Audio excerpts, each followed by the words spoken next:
صالي تازي نوروز هاتوا ساڵە هەفتەی دوێ ئەم چوینە دهووکێ ماڵامە چوو دهووکی تو بۆچی وەسا هەشت بەرێ خودی ئاسمانی ئەو وەختە بڕاستی زۆر زەحمەت بوو بۆ من گەرمە گەلێک ساڕە باشە بۆچی چوار ڕۆژ ئاوشەوە بڕی دا پیرا من ئەژی خەوڕات کردم ساعت دوی شەف دەبیت برهیم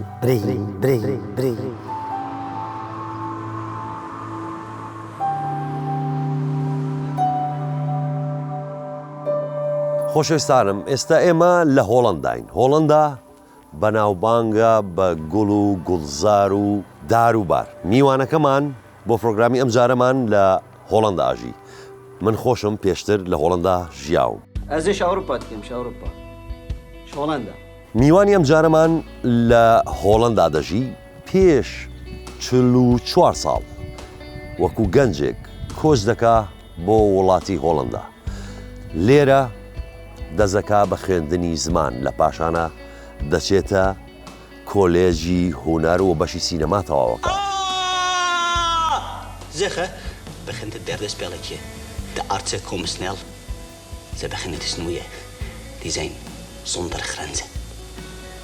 لاتستەسپێڵێکی و مزەرەی کریاتی پاش ئەوە ماسەر و دکتۆرا دەخوێنێ و دەبێتە مامۆستا لەو زانکۆیی کە قوتابی بۆتیایە لە پاشەوە 4 ڕۆمان دەنووسێ بە زمانی هۆڵەندی پاش ئەوە دەبێتە ڕاوێژکار لە وەزارەتی ڕۆشنبیری دوای ئەوە دەبێتە ڕاوێژکار لە وەزارەتی دیفاعی هۆڵەندی لە گەنجێکەوە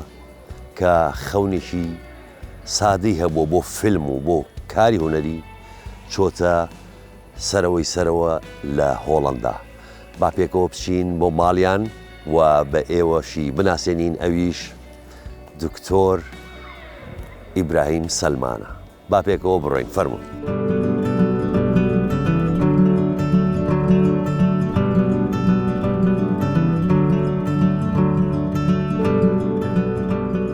دکتۆر ئیبراهیم زۆر سپاس کە میوانداریت کردین بۆ ئێرە و هاتیینە ئەم ماڵە خۆشەی جەنابەت تەندروستی چۆنە باشیش کرد پیرەمێرین ئەمە پیر بووین پیراتی بەزار باشە زۆر باشە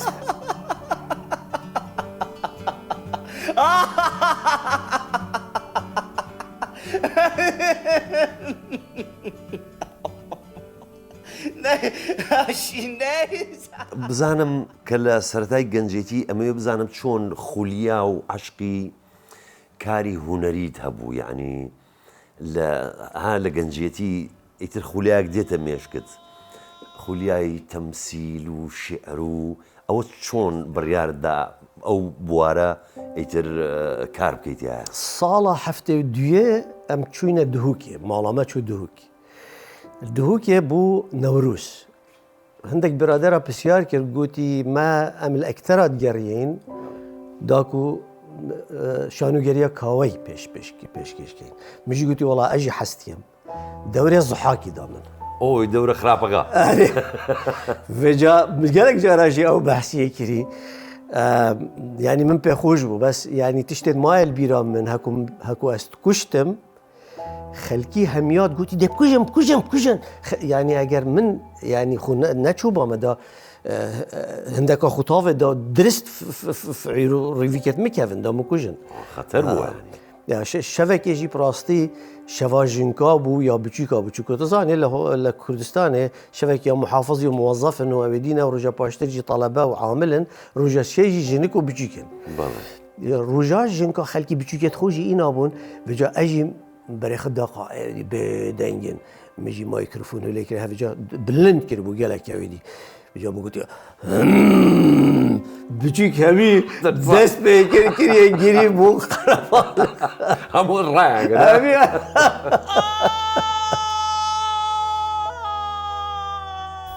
Mijn benen waren verlamd. Ik keek achterom. Mijn moeder stond voor het raam. Ze was zo klein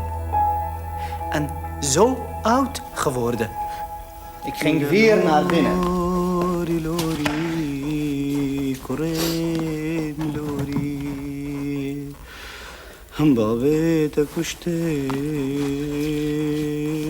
En ik holde weg. بابێتە کوشتێ En huilde als een kind. ئەو وەختە بڕاستی زۆر زەحمەت بوو بۆ من یعنی من کارم دەکرد من ئیشت کردوەکی فۆتۆگراف یعنی ئەو فلیتسە بوو ئەوە مەزن و کامێرە وجا بابا من ڕەحمەتی دابێژیتن ئەو چ مێلاکا کەریە ملێتەوە زۆر گەورە بوو یعنی پڕاستی گەلەکە بزەحمەت بوو ئیتر بەیانی کە لە جامیعە دەرس تەواو دەبوون خلاص دەبوون ئەس داچمە ئەبوو نواس وێ دی و مەتامان کارت کرد ئەوانەی بڵین لە نای ڕێگەکان بیانوێ فۆتۆ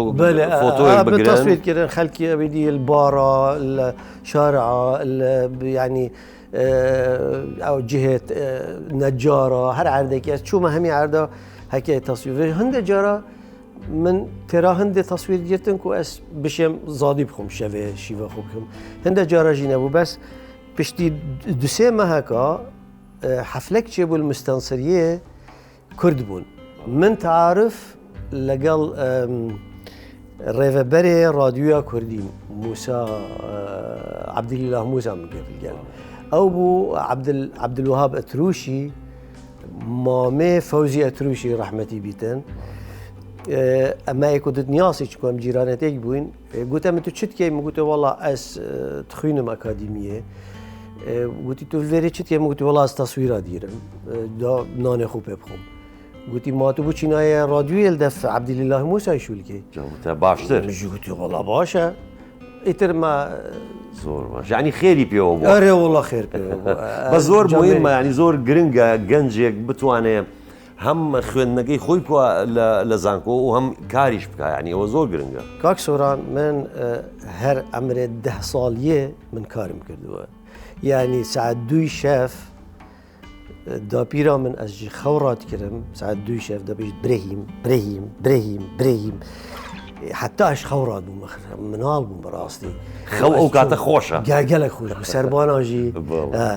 ئەجا داچم کولانت بەغدا بڕاستی زۆر خەتەر بوو حتا داچم تەبەکە مەریسا بە خوچێکم ئەسوێرێ داڕێزمە سەر عەردی ئەسترازام و من تابووکێک ئەف تابووکێت بینایەتی نینن من داناوێرە من سەرێ خود دانا سەر وەست نوستم حتا نانێ من خلاص بوو ئەس چوومە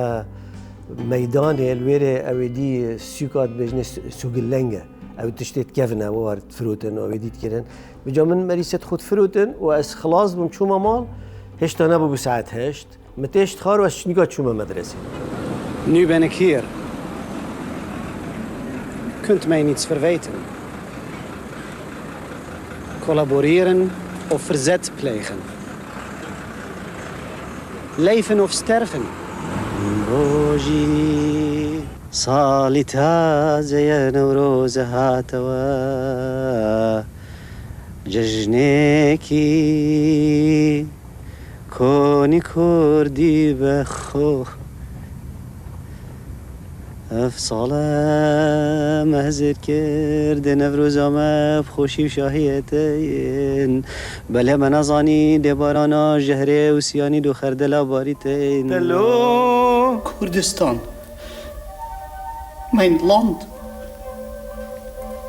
Ze verkrachten je. Ze maken mooie schilderijen van je. Ze schilderen je dansend en zingend. En dat verkopen ze iedere dag. En je zingt van pijn. Jij danst van verlangen. Wat hebben de officieren gedaan om onze grond te zuiveren? Die grond moet eerst wakker worden. Ik moet op haar buik dansen. Zij wil niet wakker worden. Zij wil niet bevrijd worden.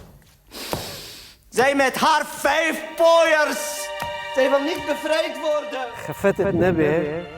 من ئارامیم من ماڵی میوانداریت یعنی ئەس دێ تەناهیە دەمەتە ئارامیە دەمەتە Nee, die is dood. Dood, zeg ik. Mijn ziel is dood. Luister eens, als u weet wat Koerd is, ik geloof wel. Als u dat niet weet, ik geloof ook niet. Ja, dag!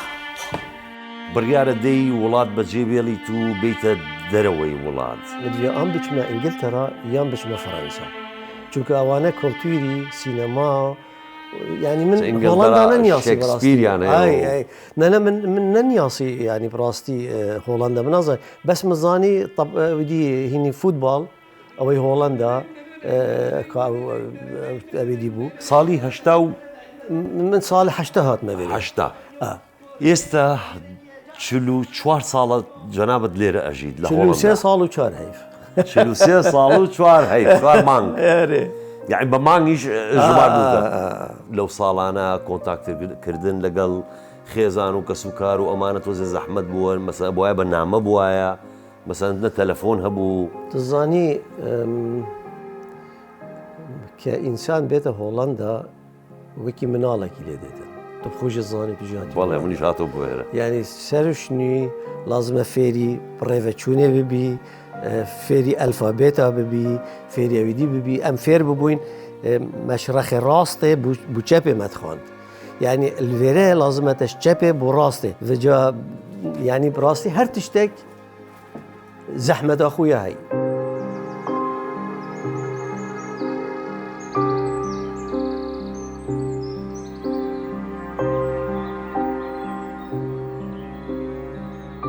مرۆڤ بیت و ڕۆناهیا vê dinyayê bînît nizanît kanê çend dêjît dêlkîrê jît çi reng dêjît hekû bû carayekê bêhna çiyayê Kurdistanê min helkêşayîn min nedizanî rojek dêhêt û tu jî gundê me dê esker û tang bin min nedizanî rojek dêhêt û balefirê dijminî gundê me dê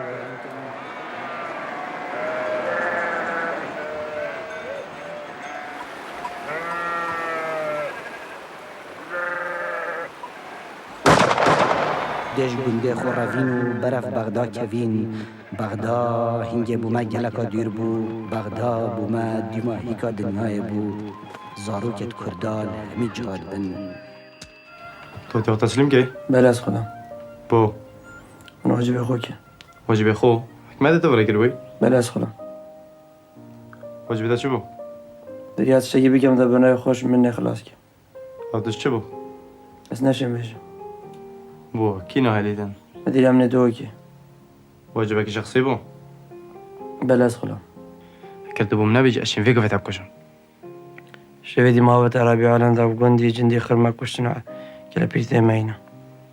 هین کی بوون؟ پێشمەرگە خۆشەویستانم دکتۆر ئیبراهیم بۆ ماوەی 3 ساڵە لە ئەمستردام وەک شاعری ئەمستردام نۆرد دەستنیشانە کرێ و شیعرەکانی زۆر باس کراوە لە جەریدە و موجەلەکان و چاوپێکەوتنی زۆری کردووە لە تەلەڤیزیۆنە ڕسمیەکانی هۆڵەندا. Raheem Selman, Sultan in Nathan de Wijze. Hij probeert op zijn wereldontvanger het laatste nieuws over de Koerden op te vangen en de recente bombardementen. De Koerden worden overal bestrijd. Alle regeringen willen de Koerden ontwortelen van hun identiteit. Ze willen eigenlijk dat naam Koerd niet meer bestaat. Want voor hun, tenminste denken ze dat de Koerden vormen een dreigement voor alle regeringen in Turkije, in Iran, in Irak, in Syrië. Waar zijn ze bang voor? Ze zijn bang voor dat de Koerden hun eigen staat gaan vormen. Een vrije Koerdistan of grote Koerdistan. En ze beschouwen dat als tweede Israël in het gebied. En daar willen ze dat voorkomen. Zoals u over de rampen hebt gehoord.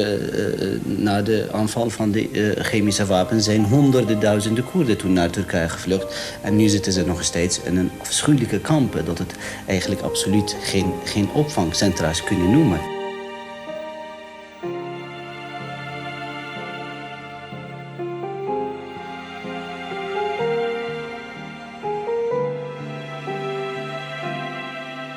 ئێستا ئەم سەرقەبرانە لە دەرگای ژوورێ کە دەچیتە ژوورێ شیعرێکی دکتۆر ئیبراهیمیان نووسیوە با پێکەوە تەماشایەکی اینجا ئەمەوێ دکتۆر بۆمان باسکی بزانین ئەمە چیت نووسیوە لەم شیعرە خەفەتت نەبێ من ئارامیم من ماڵی میوانداری من تەناهیم ئەندە ڕشت خەیفت یعنی ئەس دێ تەناهیە ئارامیە دەمەتە ئەس ماڵاتەیە ئەبەدیمە ئەوەژی ناوێ ئەوەش ئیبراهیم سەلمان ئەو بتێکیت جا چەند خۆشە ناوی کوردێک لە شارێکی ئەوروپا ببینین کە کارێکی کردووە و ئەوروپیەکان سەرسامن پێی وە توانیوێتی کاریگەری بخاتە سەر دڵی ئەوروپیەکانیش دوجار بڵێ ئەمنیش کوردم وانە؟ ئەوە لە هین لە بیبلیوتێکی شەیە شاید بە پارچە شارەکانی من بەڵێ یعنی لە کتێبخانەی گشتی بیبلیوتێک دکتۆر ئیبراهیم سەلمان وەک نووسەر وەک شاعیر وەک ڕۆمان نووس وەک ئەکتەر وەک شێوەکار وەک سینەماکار دۆکۆمنتەری ئەمانە چۆن ئەمانە بوو ئیتر بچیتە بواری مەسەلەن کە ببیت بە ڕاوێژکار لە وەزارەتی ڕۆشنبیری لە پاشانە ڕاوێژکار لە وەزارەتی دیفاع ینی ئەمە چۆن چیتە ئەو ئیتیجاها کە بە دەرەجەی زۆر باش لە دانیشتگا تەواوم کرد یەکسەر بووم بە مامۆستا ینی دوای 4 مانگ بووم بۆ مامۆستا ینی ئەو وەختە تەقەشوف هەبوو ینی جاری ینی بڵێن کۆنتراکتەکە بوو 1 ساڵ بوو دوای بوو 2 ساڵ دوای بوو 3 ساڵ دوایەوە تەواو بوو ئیتر بە دوای ئیشێکی تر گەڕیام لە جارێ لە بەرنامجێکی زۆر گەورە کە یەکشەممەکان پێیان کاپیتۆل لەوێ میوان بوو خەڵک هەمووی زۆر معجب بوو بە قسەکانی من یەک شوانژی مۆزەفێکی زۆر گەورە بوو دوای کە بەرنامجەکە خلاص بوو گوتی ئەم حەستکەین هەکێتە دێت تو بیت دەفمە کار بکەیت لە منیان داخواست کرد ڕۆشتم لەوێ بەڵام من موظف نەبووم ینی بەڕاستی پێم خۆش نەبوو کە موظف بووم و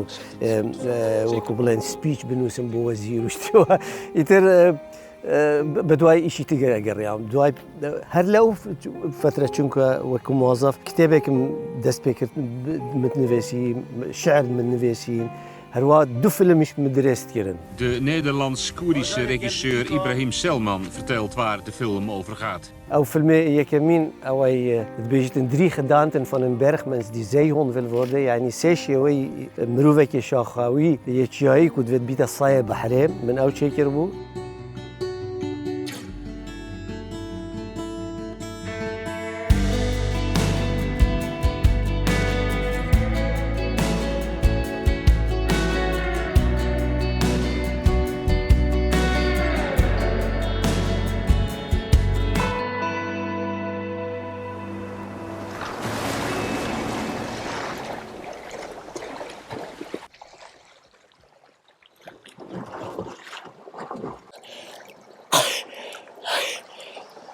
Schweek? Schweek.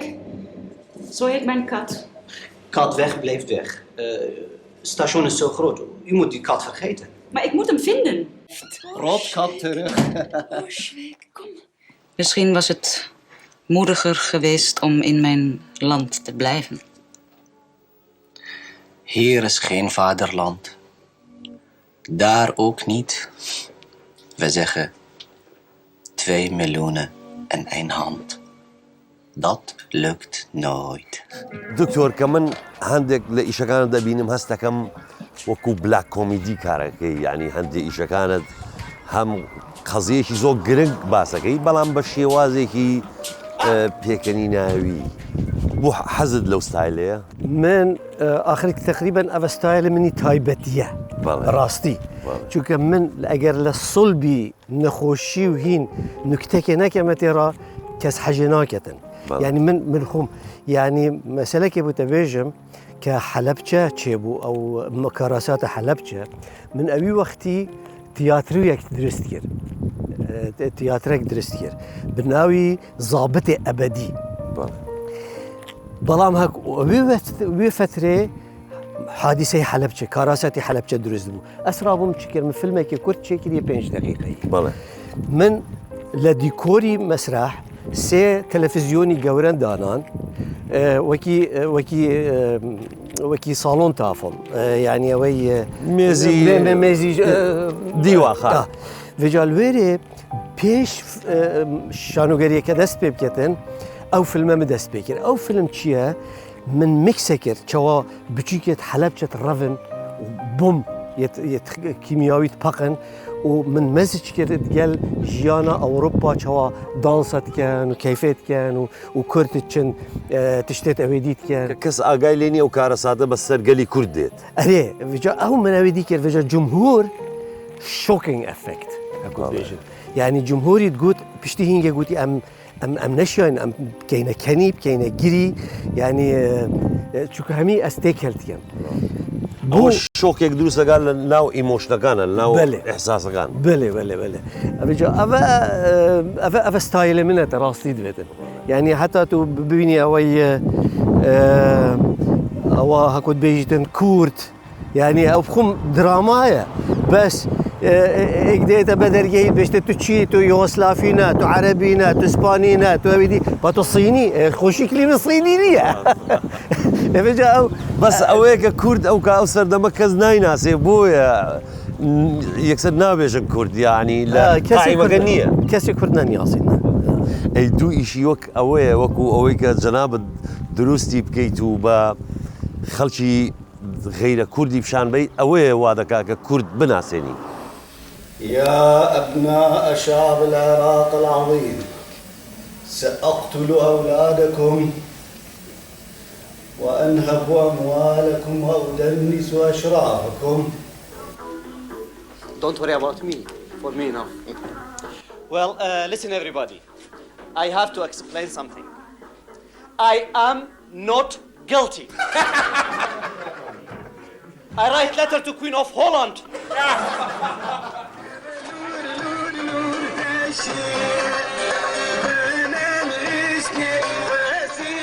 باشه بوچی اگه ظلام داری نخاری البروا کلکا ما اگه کار بکن و پاقش کن دیوارت خورا کن چطور نینه؟ ما کاوی کی پرم نده کاوی کی برات بشغله پاره بوچیه کاوی کی برات مروف مالا خواه آوا کد ما ایلا پاره ایلا دمروف تنه قوات دوان تنه فقیرن چما کردستان باکور سال 87 دیگه هندک مروفا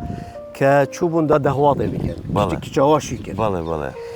کامیرا مفهمه بو کامیرا کری بو سال 87 کامیرا کامازن بو یا ویدیویه باشه آسان بو اوه والله آسان نبو آسان نیست بو کاتا کامرا گلگا گرام بو یا بقیمت بو هکو همچون مگوتی ام کامیرا خوشی بر و جا من تصویر کردن چه دهوات همین تصویر که توز گند اویدی از چون عرضه کی وقت دوکومنتری کرد همین دوکومنتری بله مدید کابرا اکیرین اشتی خارل اویدی زانی خلق جگارات کشی سنبلتی هندت مازنن وریج همین پیس گند کس اویدی بسیاری کرد مگوتی ما هنشن وره بخو پاقش کنه پیساتی همین گویی کس پارا نداده من. یه موقعی ما گنده هوای ما ایله پارا داده هوا. جا اول دراب او خو مأساته بس يعني وقت مروف مأساته خوجي بشكل که نه جدی ور بگیرید. با چونک هیا دکتر دفرمه الله اگر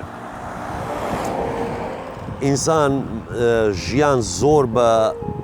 جدی ور بگیره یعنی زو پیره به. يعني أبي توزع خوشيش بخيت أنا في جيان. تزاني أو بخو جدي من هموخ بجدي ورده. بطل يعني. بلام هجرتو هر يعني وقت بيجن أشد درات سباننت هاوت بهولندية لين دقتية. يعني لازمه هند جارا مرونة بداية مرونة بداية. جارا كاس شو ما فيلمكي 5 دقيقة إيكي بس أودي أكشن فيلم بو بس بيشتي 9 دقيقة مرو تيرد بيتن. لازمه بقوري. تفيلمت من يديتين از بيجن جوهورين ج نكتة ج بيكانين بو شعر بو شاعريات بو يعني هميتش لازم بشيء تيك هالكي ولازم الجالك جيب جنجين أكيد نجنجي تناويدينك لا في المكان الزور بلين صوري فنية يعني بلين ويني هنري كأجر زور بوردي دي قد لا في المكان ني علي أما هيش ربطينية بفي المكان بلام لنا جوهري في المكان اشتاعي طبيعي لازم توكي فيلم وينه درستي بس وكي بيجي نافا روكجي لازم تو بيتا بيبكي بابله مثلا اول الروايه اخير او من نفسي بابلين كابراو كتشكاي وميردي كتشكاي ارون بو بلجيكا صقيقه كان وهي صق بكره في واكا بيدا كنم شنو كاي بياله بو بيدا كني هم يعني لنا ما زانين تو حتما لبراو صقيقه ولا مجتمعي كردي نقديه مدى كانوا رخنيه ما على اساس بيان نخوشه صق بكرين يعني شوف انت صق بكرين اوش قلت اوش ضليت اري من لا مجتمعي كردي ناطرسم برخ ده بقدر بلام كشكي عليك اتو شوي كرد بو هولنديا بو ميردكات لكردستان ايانوت اواش شوي كردوا بيكي كي رش بلام كرسمي بينين كبلوندة سبية زور سبية وتي أنا من جولكية يعني آخر أو نكتة أو شتانا يعني مسجم كردوا هم ويك عرب ضل شر البلية ما يضحك يعني من محاولة كان بشيويك زور يعني طبيعي نرمانا وهمو يعني كسيشتي بقات همي جيتي بجهل يعني شو كعالم همو يواي مثلا تلبي بيشان ايانوت او الى اوروبا او هميان لسر بارد خون هميان دو شكل دولار ايتين وانيا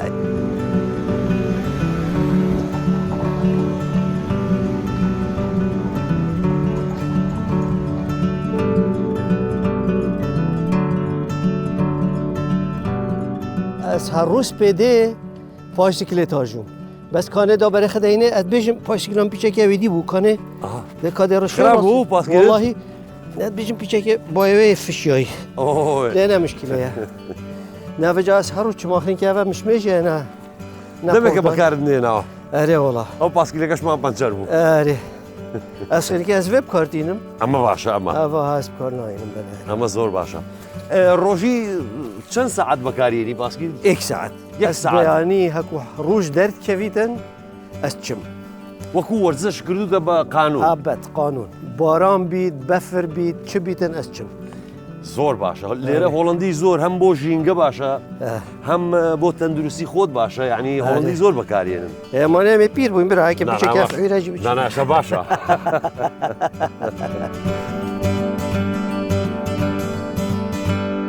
چۆن وا بە خێرایی توانیت زمانی هۆڵندی فێر ببی زمانێکی سەختە بەڕاستی تزانی من دیت اف برادرت مایت کورد اول هولندا او 3-4 سال بول ویرم مزانی کو باش نزانن هولندی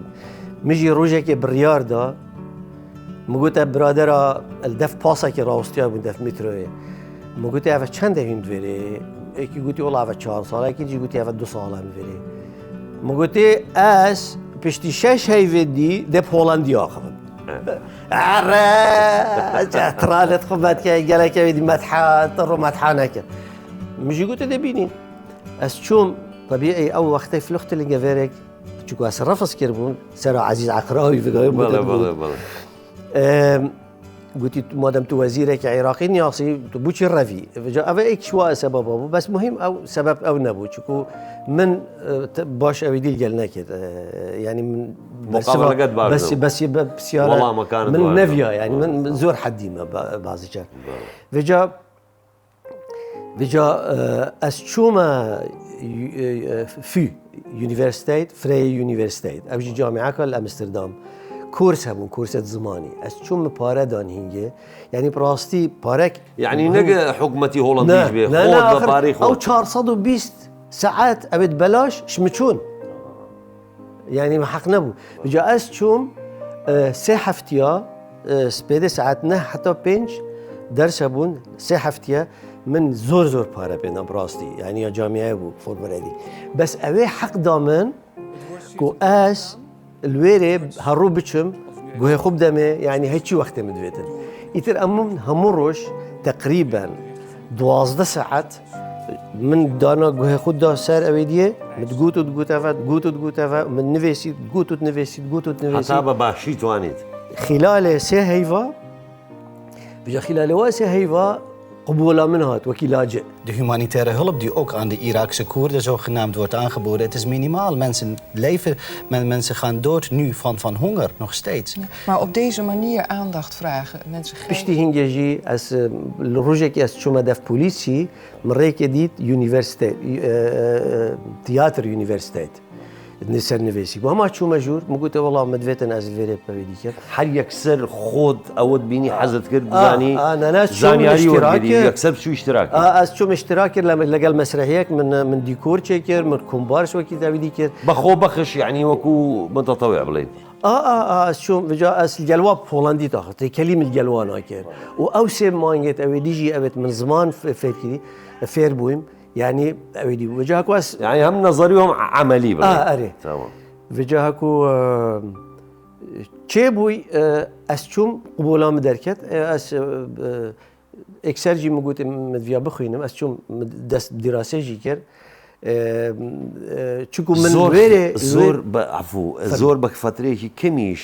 دراسەشت تەواو کرد. ئەرێ وڵا من تقریبا ڕەکۆردم کرد. تقریبا ڕەکۆرد بووم چونکە من معدل 14 حتى 16 ساعة متخوند يعني استاذنا مال دلمت لرزي براستي يعني من جيان نبو بس يا من تحدي بو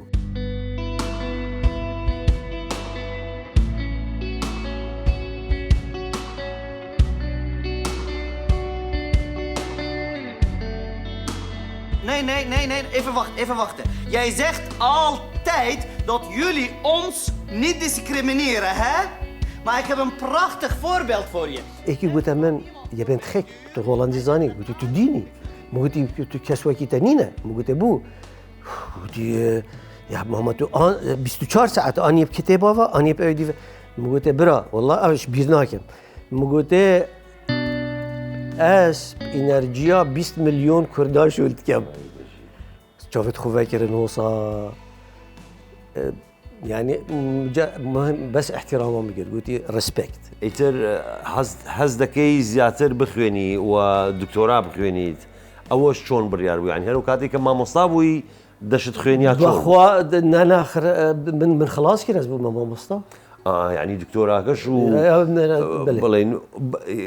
بەکەلۆریۆسیشت لێرە خوێن جاریشتریایەکسە دکتۆرە چونکە من کە مەسرحیات دوێمە چێکردیەوەی کوردی من درس بطلبي دكتوراه دادان والله شهاده من يا عراق تزاني معادله ناكن راسته. بس من بزندره ابيديك بمشيكل يعني جواز قلتي تو درسات بيجي طلبت ما فيجا او مجال بمشي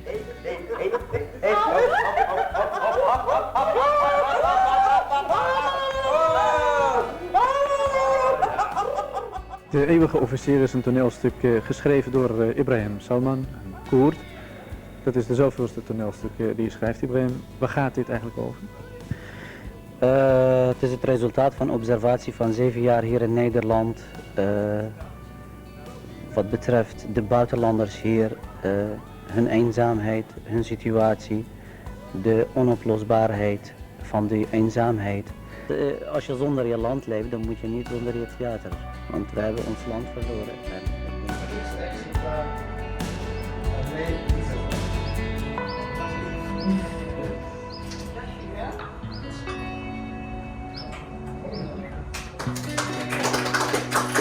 We kennen elkaar al een hele tijd. Begin jaren 90, toen ik kennis maakte met de Koerdische gemeenschap in Nederland. Ik was ook in Griekenland bij de filmopnames van je speelfilm De Zwijgende Reiziger. In een verlaten Grieks dorp, vlakbij Kalamata, op de Peloponnesus. Het was een bijzonder proces om mee te maken. En eerlijk gezegd, dat heb ik je nog niet verteld, was ik altijd een beetje bang voor je. تا ئێستا 4 ڕۆمانت نووسی و بە زمانی هۆڵندی 5 ماشاءالله تازە یادی بایکێ هاتی باشە اینجا کتێبیشت هەیە شعر و مەسرحیشت نووسیوە و ئەکتینگیشت زۆر بە باشی کردو من بینیمە یعنی ئەکتینگێکی زۆر بە وەکو ئەکتەرێکی چزانم وەک هۆڵندی وەک ئەکتەرێکی ئەمریکی یعنی ئاوا ئەکتینگە بە دەوری بەتۆڵای هیناوە لە فیلمی هۆڵندی دکتۆر ئیبراهیم کە ئەنووسیت ڕۆمانێکە نووسی بە زمانی هۆڵندی وەک هۆڵندیەک بیرەکەیتەوە یا وەک کوردێک کە ئەنووسی ئەو کاتە هینگێ بەر خەلکی گەلێک پرسیار کرد تو چه زمان خەونات بینی جارێکی ئەس سەرروکێ فلوختلینگە ئۆرخەنیزاسی نێدرلاند بێژنێ ئەس فورزتەر بووم یعنی ڕئیس بووم وجا ما من سەرروک وەزیرێت هۆڵندا دیت ڤیم کۆک جارێکی کۆک بڵێ ڤیم کۆکی ئەم ڕاستیان هۆسامە تعارف کرد گوتی تو چه زمان خەون بینی مگوتی علاقت خەونێڤە یاهی مگوتی هەکە ئەستەت خەونێدا بینم ئەب کوردی گەلتە ناخەم مگوتی هەکەیەکە ئینگلیس بیت ئەسپ ئینگلیزی کوردی گەل ناخەم مگوتی بەس هەکە وەزعی کوردی بیت نەزیب کوردی گەل ناخەم گەلێک وەکی تژی مگوتی زمانێ خەونێ زمانێکی تایبەتیە يعني سورياليتك يا تداهي يعني علاقة بأزمان سكفني هارو وين كانش سوريالين هري وشكال باشا يعني استواني بلين دكتور إبراهيم سلمان دو كاركتر هم تواني هولنديك به بله تيبيكالي هولندي به صد لصد وهم دشتواني كردي عيار بيستشواري دوكي زعبتي به جاء بريارات وأفجي برلمان كردستان بن آلاء عراق خونا ملت كرد کو ببیت دولت بو کابیسه که مزانو که ده سرسینگ ملت کرد و نارا بیده لی ملت کرد هیویا خو هر ناهیلید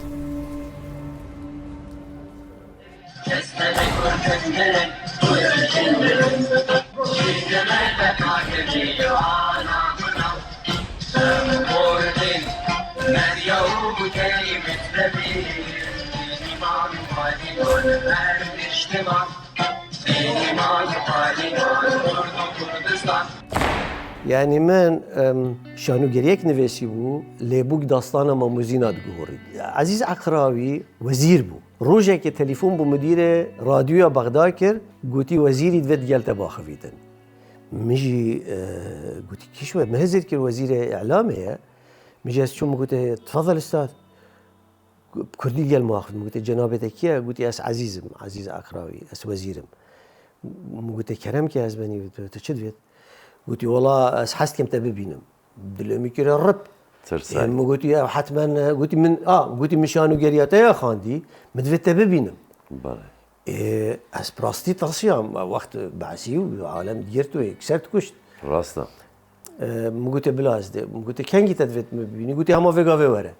ميجي هنجي او ترمبلك او دي فولكس فاجن افيت كيس الفسك ما تقول والله اود هبو اك هوصام جيوكت بمبو اصلا بدي هاوي كيف قاعد دست وصامون هر وكي يقولك سعرك شو رقيبو رقيسي كسب والله والله شوم سكرتيري وتجي خلك الويربون او رئيس جحش وتشتو مش تتوصل استقبال او دي الدف سكرتيري بو هكو شو موجود سكرتيري قلتي تو ابراهيم سلماني قلت سيد الوزير ينتظرك والله أشوم أجور فيه أشوم النظام بدي شو بيجمع قلت كرم كسيدة بيجا قلت من شانو جريات خانت اللي بوك داستانا ما موزينات قوري قلت إيه دليت أبو قلت جلك ولا قلت براستي يعني تشتكي جلك يعني تشتكي وصلنا أبويا بشكل دلهم الرحل يوم قلت باشا اسباس يعني أوه كم نوسين مون كوكو نوسين وكو كتاب بزاراوي باديني شاب كرابت أو زور قرنقا بالي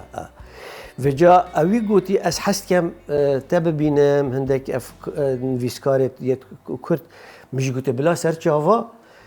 از ده صادق بهادینی و صبري بوطاني هكذا تدفيتن قلت والله ده جلا كيف يعني حزيله وبواره وجا ما وعدك شيء كده ام داشينا مالا عزيز عقراوي ابيجم بدي ويفي شارع فلسطين بونيزيكي بغداد جديده بواره وجا اسچوم ترمبلاخو من صبري بوطاني هاد بدف من المال ازو صبري بوطاني تشوينا دف مالا صادق بهاديني دف جامعه مستنصريه بو الدف جامعة مستنصرية مع صادق بهادين يا الخوبر إيفار بو وأمشون بارا نكتات وصايا أبدي وجا صبري بوطاني صالي شن بو تقريبا وصلاح حفته ونهبو حفته ونهبو حفته شنو كا كتابهم دركت واش انا بو حشتي صبري بوطاني البشت مري نجدبو صادق بهادين يجي دف مري نجدبو وجا صبري بوطاني هو صار نجدبو صبري بوطاني رحمتي بيتن هكو تاخفت كل مروفي كلا كل يا وجا قلت امان تري فروش ابو الجلوري وجا هذا تري فروش ابو الجلوري مدلي خدا قلت واه افا هو صبرانجي كاتت بقولتي اري جماعه باهين زانن اشنيكا مطرم بليا كري واس نظام مسي ابدي اجازات سياقيه جديده هردو كاك صبري بوطاني بشتري نشتا خاري وصادق بهادين جي اولادها وجا بهدنج بون هردو صادقي رحمتي قلتي ابراهيم رحماش يا عزيز ترنينا بشتينجي 10 ثانيه قلتي آخر هکه وگاوی من کتاب خوشی خلاص کرد با پاش بلازمه برم بدل خود گاتی دوست باشد هیچ دفعه توزیع تکتیبی خلاص بکم اب چونه مالا عزیزی ویشه و بیرامته و استرانت شوانی دانانه سر بله شمان پروه ام وجبو من بحث خو کرد چوا بین خوش بو وفدك امنستي انترناشونال هاد بويري او دي عفو الدوليه چوا دویا تشتاجه چکن و چوا صدام مراقبه که مازن السد کرد ام قلت سيدا اجي همي وقت سبونتانم يعني براستي ام قلت سيدا ما تلفيري چتكي داره ما تو نجيب شيء خارج اكو شيء خارج نزفره هم وصا بشتي هين قاعد بجيب هيفا كان دو هيفاز دو كي ابو منادي كي والله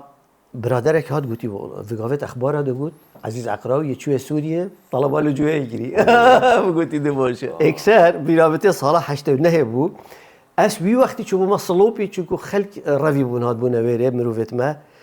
من تليفون بمال كر ديكو هفرشتي قلت والله سيداي عزيز عقراوي الفيري قلت سيداي عزيز عقراوي البال شت كده مفاجأة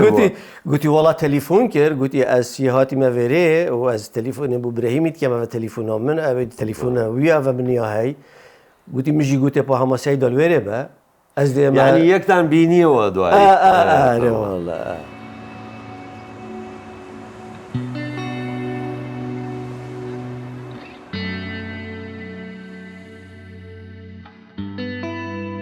کاری نوێت ئێمە بەرەبەرە بەرنامەکەمان کاتەکەی بەداخۆ گفتوگۆکردن لەگەڵ جەنابەت زۆر چێژبەخشە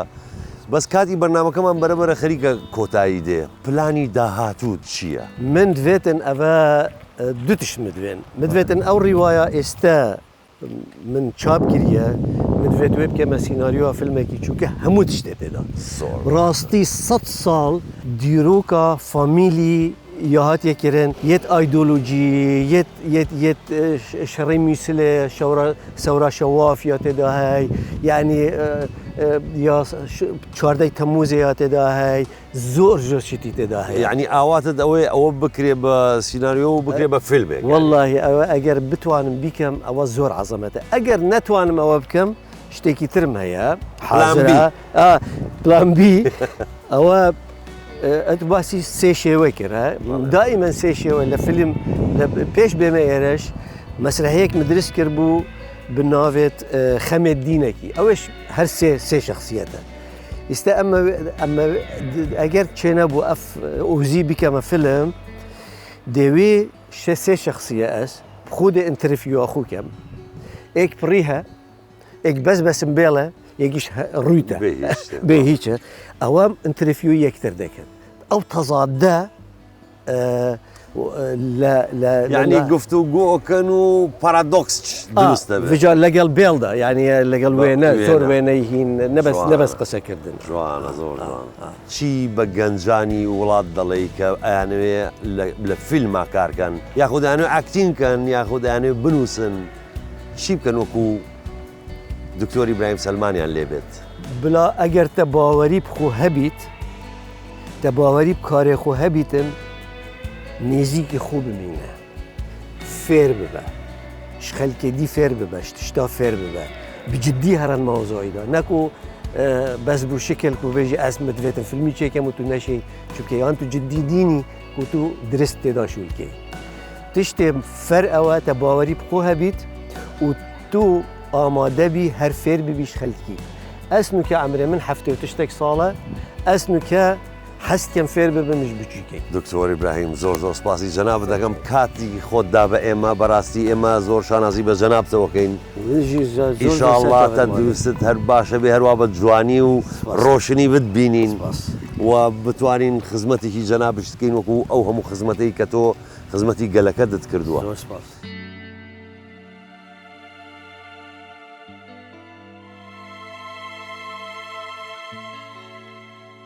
ئەمستردام ئێکشەمب 5/4/1970 دەمێ توش خەوڕا بووی وەکی مرۆڤێکی کوش کاپیسێکی مەزەند ڕەڤیتن وکی دینا تبر خدا ساعتا دست خو هج خدا خوی نداب زانی دم چه دم روژه پنجرت او داده هج خو شیر پیدا کرد تو جمعیای سرکش که خویا بجی که دماجی کرد جاوت خو فکرن و بوده گره کنی روندکت دیکاویل و وتر وکی سیویا لحات بود ندزانیده کیوه کون و ده کیوه چن تسره خو بادا هج کو تویش خونه رازی ده ندویا حضرت هیلان آوا بکر درابو یوو و پلس ده جلکت خو کرنه برخو ده پارت خو هجمارتن و هنده که دیجی ده هل گردن گرمات یک پشتاته ور دل دور خو زوری سینگه یاراتب جاوت هوا بگ و ملوانی کرد پاشی جاوت ده بس هندک لیو و رویت گرم دیدن هج کوت نافدان نوستی و بهنا می هم میلشه ده پرد کرو دم بهمی شیان و گیان خود دویا بکیت هناوت خودا بید دلرزی و سرت بلد ده تازی و تجاوت خو وکرن و هچکو دشنیکا جارکا دی شخوا بوی شکابیسی خو